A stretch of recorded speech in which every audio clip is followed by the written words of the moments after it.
Hey there guys, welcome back, Ricky here. Alright, so today I have another rope cut test, or an edge retention test on a knife that I have been really curious about. And as you guys may recall, the Masamoto got 317 cuts in the last test about a week ago. Pretty incredible. I mean, the fact that it got over 200 was pretty amazing, but 317 was shocking. Okay, so I'm going to do a couple of cuts here, get used to the knife, and see how we do. And so today's goal is at least 300 cuts. I mean, that's kind of what I'm aiming for.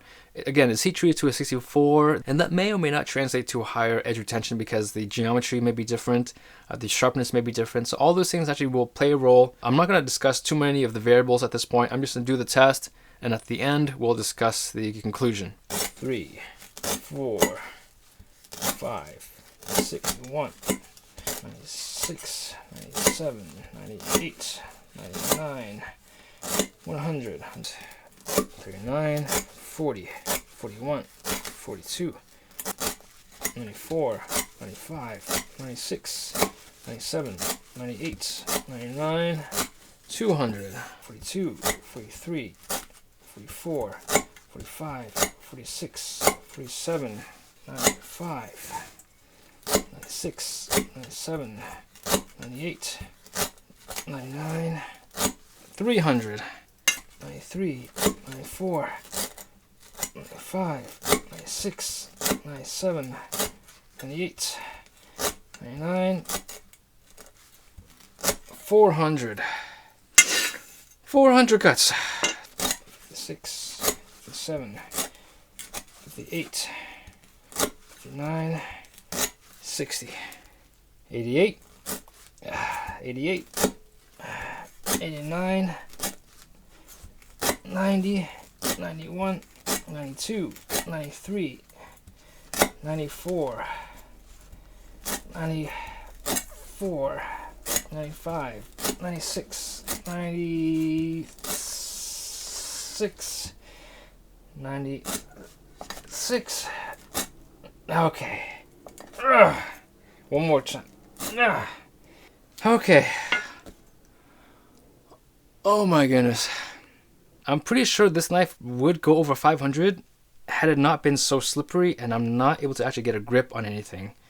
Keep in mind, this is cutting rope, nothing else. I'm not talking about cutting vegetables and meat at this point. So let's just start from the beginning, talk about this knife and what I felt. For the first few cuts, it felt okay.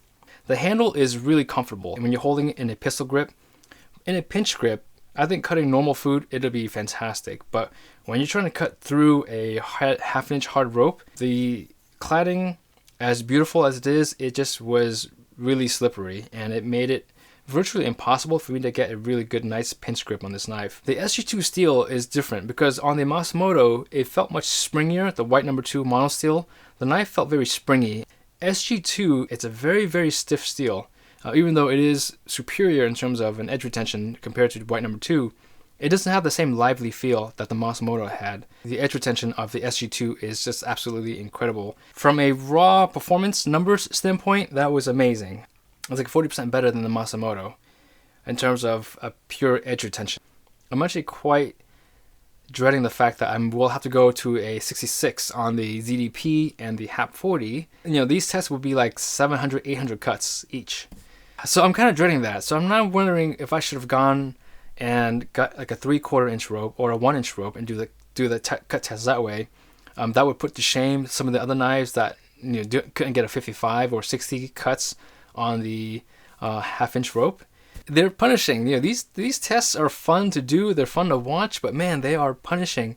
This knife here, even though it's an amazing performer on the rope, is not going to make me a better cook, like at all. It's not going to increase my cooking ability by 1% or even by like 0.001%. So these are just for entertainment purposes. So you have to take these performances and these numbers with a grain of salt, just like any other test that people do on YouTube or any other social media platform. So now I want to hear from you guys. What should I do next? Should I do the HAP 40 for the next cut performance or cut test, or the ZDP? So